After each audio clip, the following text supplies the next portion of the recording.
I am your host, Fat Dag, and you're listening to Wise Advice. And my weight loss journey failed when I focused on how. It wasn't until I switched my focus to why that I truly transformed myself. So go ahead, join the show on the web at fatdag.com and follow along on Twitter at Wise Advice. Go ahead, send me your comments, your questions, your celebrations, all to be included as part of the show. But before we dive in, it's important to remember, when you're out of points, stop eating points. I'm honored to be your wingman as we walk through this journey together because I believe in you. Well, hello there. Just checking in. I want to start the way we do with the accountability post. Today was awesome. Started my morning with some strength training, much needed. Logged in 6 activity points, fit points for that. 20 minutes of high intensity strength training. That's the regimen I use. I go once a week. Typically it's on a Friday, but I'll be busy this Friday, so I got it early in this week. Got it knocked out, got it done. 6 fit points there. Scale came in at 181.9. It's tracking back down nicely, just as I suspected. The tracker was absolutely perfect. 32 for 34. Got my blue dot. Moving on. Was a great day for a Tuesday. I started the day this morning on Connect or lunchtime and put a picture of a smoked turkey sandwich in a bun with an unsweet tea. And I threw the question out there. I didn't know what the point was. I've been tracking it for a long time. This is a meal I eat somewhat regularly.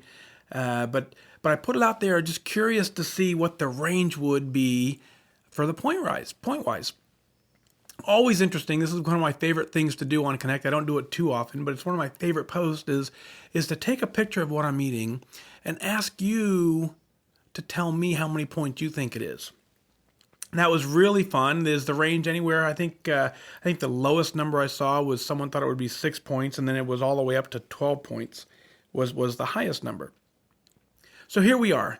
Hundreds of people all coming together, hundreds of people who are doing this plan really well, and we can't agree on a simple turkey sandwich on a plain bun with an unsweet tea. Folks, that's how hard this program is, right? And what's difficult about it is there's a lot of variables. So was it this kind of turkey? Was it that kind of turkey? Was the bun a big bun? Was it a medium bun? Was it butter on the bun? All those things play in to give us an unsure number of what that would be. Now listen, I track it as 8 points. I've been tracking it as 8 points for a long time. It's a half-pound turkey. I smoked turkey. I call it 4 points. The bun I call a regular bun. I call it 4 points. I call it 8. I move on. But it doesn't matter. The actual number here doesn't matter to an extent. What matters is we play the law of averages. Now I'm not a statistician and I'm not super smart in this area.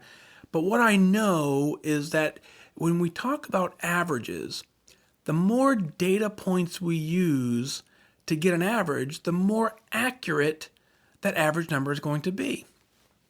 So for instance, if you're the person that said it's a 6-point meal, and you're tracking it as 6 points, and you track it as 6 points consistently, somewhere else, the way your mindset works, somewhere else you're going to be off on another number somewhere, and it's probably going to even out. If you tracked it as 12 points, if you said this is a 12-point meal, and it was lower than that, that same theory is going to play in. At some point, there will be another meal that you're going to track that you're going to have to guess on that'll balance that number out. What happens to us is we see these things, and if we're off, if we tracked it as 12 points, but it was really 6 points, we have a great week that week on the scale. However, if we do it just the opposite, if we track it in as 6 points, but it really was 12 points, well, that may be the week that we don't do so well on the scale. Both instances, we tracked very well. In our heads, in both instances, we said, man, I tracked this thing perfectly. Well, sure you did, but we didn't make it. We don't know exactly what the point value is for this meal, so we have to guess. So if you are defining your entire program off of one single week, and in that week you could have a turkey sandwich that could be a little different, well then you're not following the law of averages. You're not following that trend line. And if you continue to just press on, stay on track like we've talked about, then it doesn't matter if you track it as 6 or 12. What matters is you track it and you move on.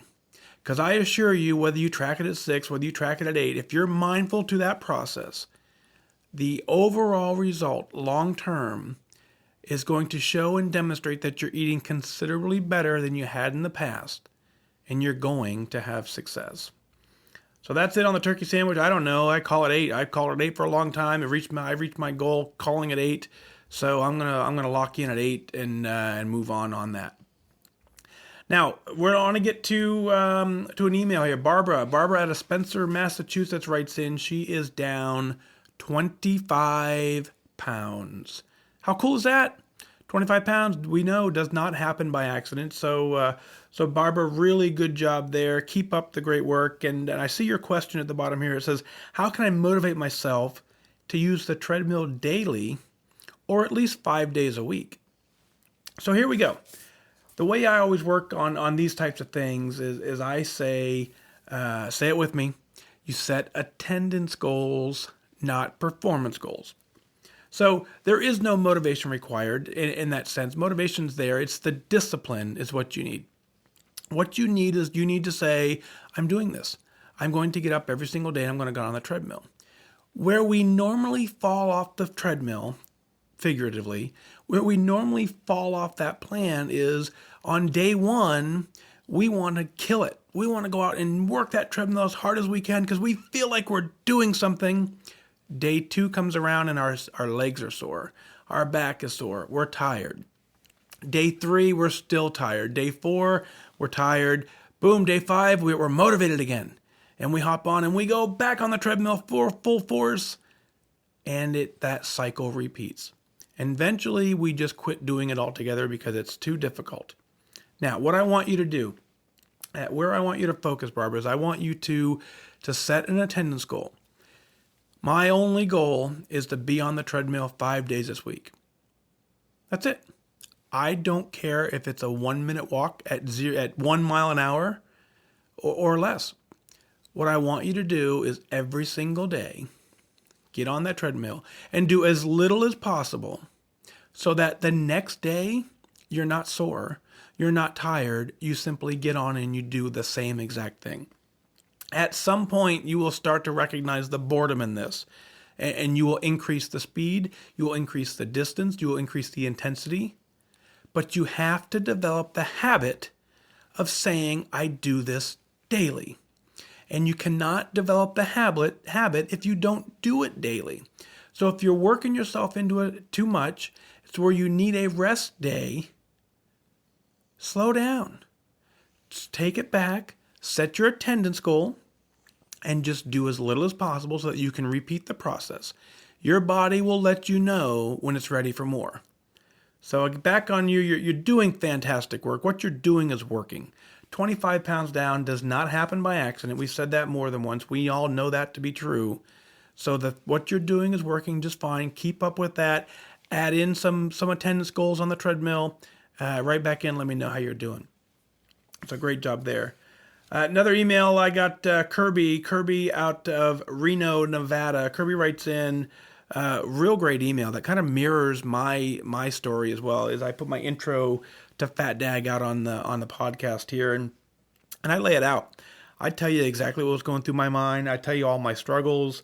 I go into the detail of how painful it was being in the military. I'm still active duty, still being in the military for 20 some years over my maximum allowed weight. It was a struggle. Kirby writes in and he says he can relate to a lot of that. And what was cool, what I liked what he said is that I am where he wants to be. So what's neat about that is he can see the future. He can see what he wants. And Kirby, you know what you want, right? And this is your 3rd time I see in the email. So you have proven to yourself that you can do this. You're down 47 pounds the first time, you're down 40 pounds the second time. All those times the complacency cycle gets into you and you've gained the weight back. Been there, my brother. That's exactly where I am. And I'm gonna tell you this straight up as a military guy to military guy. Go get it done, right?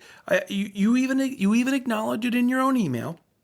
We got a couple of excuses going on in there, But here's what I want you to focus. I really want you to know, first of all, you've seen me do it, so you know it's possible. You yourself have done it, so not only do you know it's possible, you know you can do it. If those two things alone don't give you the motivation to try again harder than you've ever tried, tap into your discipline, tap into your focus, and you said you are ready to do this. Man, I believe you. I'm here for you. I'm your wingman. I'll walk with you as much as you need. I can't do it for you. Man, I would love to, right? But I can't do that. And so what I want you to do, it's the same scenario, Kirby, as I want you to simply look at the possibilities, look at the future, focus on your why. You've been there before. You know exactly why you want to do this. When the complacency cycle starts coming up, I want you to, if you haven't already ready, reread the email you sent me. Print it out. Every 10 to 15 pounds, every 5 pounds, whatever goal you set, go read this again. Every 2 weeks, if you haven't lost any weight, read this again. Focus on your why. That's what's going to carry you through. Because what happens is the complacency trap we've talked about more than once. The complacency trap is when you're down 47 pounds, there isn't anybody that doesn't feel better down 47 pounds. Man, I tell you, when you get down 47 pounds, you feel good. So when you feel good, suddenly it's not as important to weigh everything, or it's not as important to track everything because you feel good and you feel like you got it. I'm telling you, you don't get it until you're done. The most amazing part of my journey, believe it or not, I went from 263 down to 172.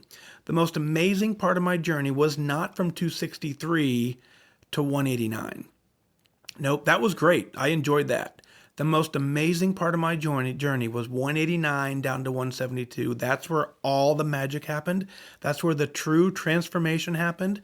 That's where I really tapped into my why, and that's where I want you to get. Now, sir, I know you can get there. I know you have the ability. You cannot serve the United States Navy without being solid and locked on. So you're doing fantastic work. You've reached out. We're going to get you where you need to be. I just need you to focus. You got that? All right. Thanks for your email. Thanks for writing in, all of you, and Kirby specifically. Thanks for the reviews on iTunes. You know, we're really having a good time with this. Go ahead and check it out on the web, thatdag.com. Click on podcast. Find me on Twitter, on Facebook, at Wise Advice, both of them. And that's going to do it for this time. But remember now, losing weight and getting healthy has nothing to do with luck. You've got to remain disciplined and focused. Set your sights on your goals and go after it. I wish you good focus.